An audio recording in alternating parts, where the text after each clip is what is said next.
ये कहानी है ट्रीवर प्रसी लैनकास्टर और उनकी अहलिया चेरी रिक्सटन की, जो अपने घर से बहुत दूर थे। ये जोड़ा इंग्लैंड के विंचेस्टर हैम्पशायर में रहता था, जहां ट्रीवर एक इंतहाई कामयाब फनकार थे जो फितरत से गहरा असर लेते थे, और चेरी एक तकमीली मुआलिज थी जो जिंदगी भर मुतबादल शफा याबी के तरीकों में महारत हासिल करती रही। वो अक्सर बर्तानिया और यूरोप भर में कैंपिंग के लिए छुट्टियां लेते थे, लेकिन 40 की दहाई तक पहुंचने से पहले ट्रीवर के पिछली शादी से बेटे और इनके काम के भारी मुतालबे ने उन्हें सफर करने से रोका हुआ था, सिवाय काम के सिलसिले में। चनांचा अब ट्रीवर के बेटे जेम्स के लड़कपन के आखिरी सालों में होने और बेहतर काम के शेड्यूल की वजह से, जो उन्हें थोड़ा ज्यादा वक्त देता था, वो बिलाखिर सिर्फ अपने फारिग वक्त के लिए यूरोप से बाहर सफर करने के काबिल हो गए, और उसके लिए अल्बर्टा कैनेडा के करीब जस्पर नेशनल पार्क की बेकाबू वीरानी से बेहतर जगह किया हो सकती थी। ये सितंबर 1992 का महीना था, जब गर्मियां बस खत्म हो रही थीं और खिजा का आगाज हो रहा था। ट्रीवर फोटोग्राफर तो ज्यादा नहीं थे, लेकिन उन्होंने खास इस मौके के लिए एक कैमरा खरीदा था, इस उम्मीद पर कि वो जैस्पर नेशनल पार्क में खिजा की खूबसूरती को ज्यादा से ज्यादा कैद कर सके। वो 15 सितंबर को सुबह सवेरे पार्क के दाखिली रास्ते पर आए, ब्रॉय पहुंचे और चेक इन पॉइंट से सिर्फ 5 मील दूर एक कैंप साइट का इंतखाब किया।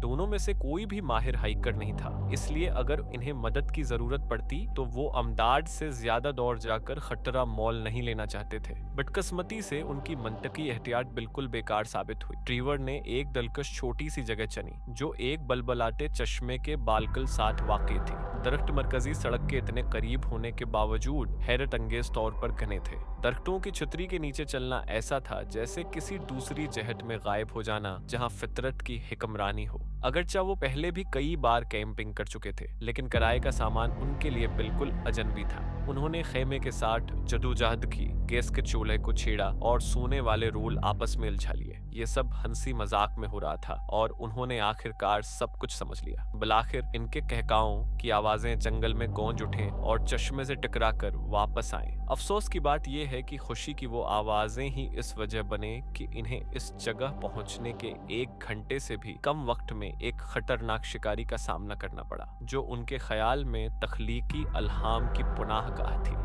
एक नौजवान नर गर्जली रीछ अजीब आवाजों की तरफ हंपटा हुआ बढ़ा। वो इंसानों से इतना वाकिफ था कि जानता था कि वो छोटे, सस्त हैं और कानों से बाआसानी ट्रैक किए जा सकते हैं, और वो इतना छोटा था कि इस हकीकत का इदराक नहीं कर पाया था कि इंसान आम तौर पर बंदूकों और गरजती कारों के इंजनों के साथ आते हैं। चनांचा उसमें इतना जब्त नहीं था कि मुमकिना तौर पर खतरनाक शिकार से दूर हट जाता। ट्रेवर एक चट्टान से खेमे की आखिरी केल ठोंक रहे थे और चीरी पानी का बर्तन भरने के लिए चश्मे की तरफ जा रही थी, जब वो डरंदा बगैर किसी रकावट के क्लीयरिंग में दाखिल हुआ। जब उसकी आंखों ने चीरी को चारों पैरों पर पूरी रफ्तार से दौड़ते हुए देखा, तो वो चीखी, प्लास्टिक का जग कराया और मुखालिफ समत में भागी। ट्रीवर ने गैर इरादी तौर पर ऊपर देखा। इनकी तौजा की संजीदगी खौफ ज़दा चेहरे में बदल गई जब उन्होंने अपनी 2 दहाइयों की बीवी को अपने पास से गुजरते हुए देखा, जिसके पीछे उन्होंने अब तक का सबसे बड़ा जानवर देखा था। ट्रीवर के लिए रेजटीव हेकल नजर आ रहा था। हालांकि बालक गर्जली के मयार के मुताबिक यह निस्बतन एक छोटा नमूना था, लेकिन जैसा कि हम सब जानते हैं, 300 पाउंड का गर्जली इतना ही जानलेवा है जितना कोई दूसरा, और कई तरीकों से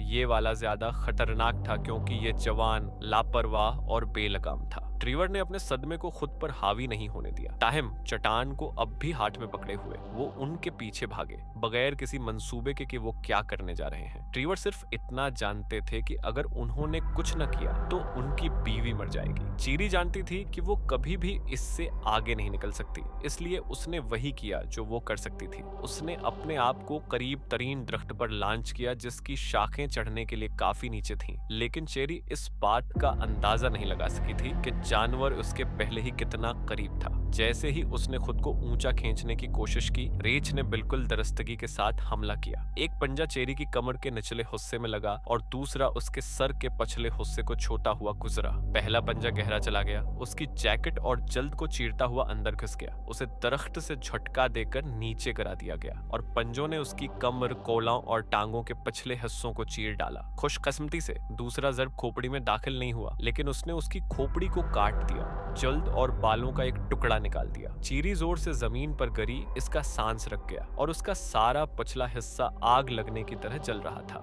इतनी ऊंचाई से गिरने के बाद वो सिर्फ कराह सकती थी, यहाँ तक कि रीच को भी अपना हमला मुकम्मल करने से पहले एक लम्हे के लिए संभलना पड़ा। वो उठा, अपने खाल से पटे झाड़े और दोबारा हमला करने के लिए पीछे हटा, लेकिन एक भारी और सख्त चीज इसके सर के पहलू से टकराई, जिससे उसकी तौजा उसकी दाएं जानिब हरकत करती हुई शक्ल की तरफ मबजूल हो गई। ये ट्रेवर था। उसने वाहिद हथियार जो उसके पास था, वो चट्टान जो उसके हाथ में थी, फेंक दी थी। ट्रेवर अपनी शानदार निशानाबाजी पर हैरान होने के लिए नहीं रुका। वो झुका और कुछ पटे और मिट्टी समेटी और गरजते हुए जानवर पर फेंक दी। चीख रहा था और गालियां दे रहा था ताकि ज्यादा से ज्यादा शोर मचा सके, और उसने काम किया। गर्जली ने अपना रास्ता बदल लिया। इसके बजाय अपनी तमाम तौजा इस आदमी पर मरकूज कर दी जो उस पर पत्थर और मिट्टी फेंक रहा था। वो ट्रेवर से टकराया और उन्हें गीली जमीन पर घसीटता हुआ ले गया। पीछे 12 फुट लंबा मिट्टी का निशान छोड़ गया। रीच ने साबित कर दिया कि उसका निशाना भी ट्रेवर जितना ही अच्छा था। उसका मन्ना ट्रेवर के सर पर बंद हुआ और उसके पंजे उसके सीने में पीवस्त हो गए। रीच के झटके खाते हुए जिस्म और ट्रेवर की दर्दनाक चीखों के पीछे चीरी ने रेंगना शुरू किया। वो रेंटल कार की तरफ बढ़ रही थी जो सिर्फ चंद गज के फासले पर थी। हर अंश आगे बढ़ने पर ऐसा महसूस होता जैसे उसकी कमर और टांगों की जल्द फट जाएगी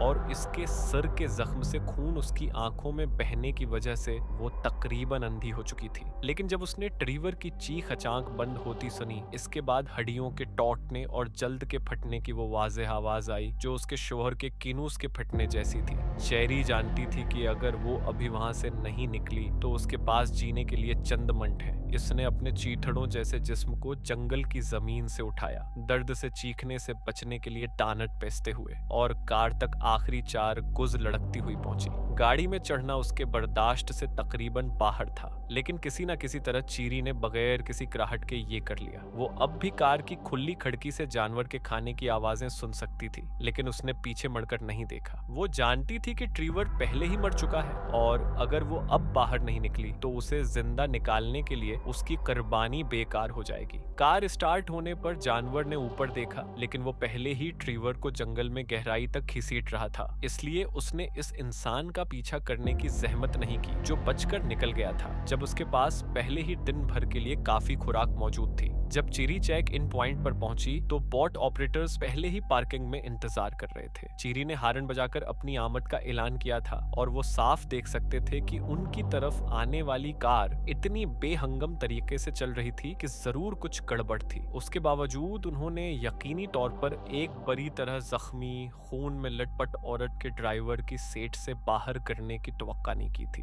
दोनों ऑपरेटर्स जोशीले नौजवान थे, बेमुश्किल लड़कपन से निकले हुए। इस वाकये की इत्तला दी इससे पहले कि चीरी को वापस कार में ला दें। एम्बुलेंस बस के आने का इंतजार करने के बजाय चीरी को खुद अल्बर्टा पहुंचाना ज्यादा तेज होगा, और वाकई वो एम्बुलेंस से इस जगह से 25 मील दौड़ मिले जहां से वो चले थे जब चेरी को ऑपरेटिंग रूम में ले जाया जा रहा था। रेंजर्स को रीच और ट्रेवर की बाकियात को तलाश करने के लिए भेजा गया। ट्रेवर पर हमला करने वाले को इससे ज्यादा तेजी से तलाश किया गया जितना ट्रेवर को मिला। रेंजर्स हथियारों से लैस होकर पहुंचे और जानवर और इस जगह को तलाश करने के लिए एक तवील ट्रेकिंग के लिए तैयार थे जहां वो ट्रेवर को ले गया था। लेकिन मालूम हुआ कि उन्होंने लंच पैक करने में अपना वक्त जाया किया। रैच इस क्लियरिंग में फट गया जहां वो खून की पगडंडी की जांच कर रहे थे और चीरी की खोपड़ी के गुच्छे जमा कर रहे थे। एक और आसान खाना खाने के लिए तैयार था, एक और सादा गिरफ्त और देश पर तूफान बर्पा करने के बजाय। इस बार ग्रेजली को इस वजह से मुतारफ कराया गया कि उसकी कसम इंसानों से क्रीज करती है। 4 राइफलों ने बेक वक्त धमाके से उसमें 8 राउंड से कम फायरिंग की। इस तलाश के बाद ट्रेवर ने रीच को मारने के लिए तकरीबन इतनी ही तेजी से काम किया। उसे सिर्फ करीबी झाड़ी के पीछे घुसेटा गया था और उसकी बाएं टांग का ज्यादातर हिस्सा पहले ही गायब था। उन्हें जिंदगी के आसार तलाश करने की जरूरत नहीं थी। ट्रेवर का तबाह शुदा चेहरा और सीना उन्हें वो सब कुछ बता दिया जो उन्हें जानने की जरूरत थी। वापस अल्बर्टा में चेरी को उसके सर पर जल्द के 2 ग्राफ मिले जहां रेच ने उसकी खोपड़ी का 40% हिस्सा फाड़ दिया था। इतने टांके लगे थे कि उनकी ग्रंथि खत्म हो गई थी और काफी शदीद हचकियां लगे। अस्पताल में घंटों की सर्जरी और 3 हफ्तों के बाद चेरी आखिरकार अपने शौहर को दफनाने के लिए घर जाने में कामयाब हो गई। ट्रीवर, जिसने अपने 65 वर्षों से दुनिया को इतनी नाकाबिल बयान खूबसूरती से भर दिया था, वो ऐसी बदसूरत किस्मत का शिकार कैसे हो सकता है? ट्रीवर इस दिन नाकाबिल फहम तौर पर बहादुर था। वो अच्छी तरह जानता था कि अपनी बीवी को बचाने के लिए उसे अपनी मर्जी से अपनी आखिरी मुसीबत की तरफ चलना होगा।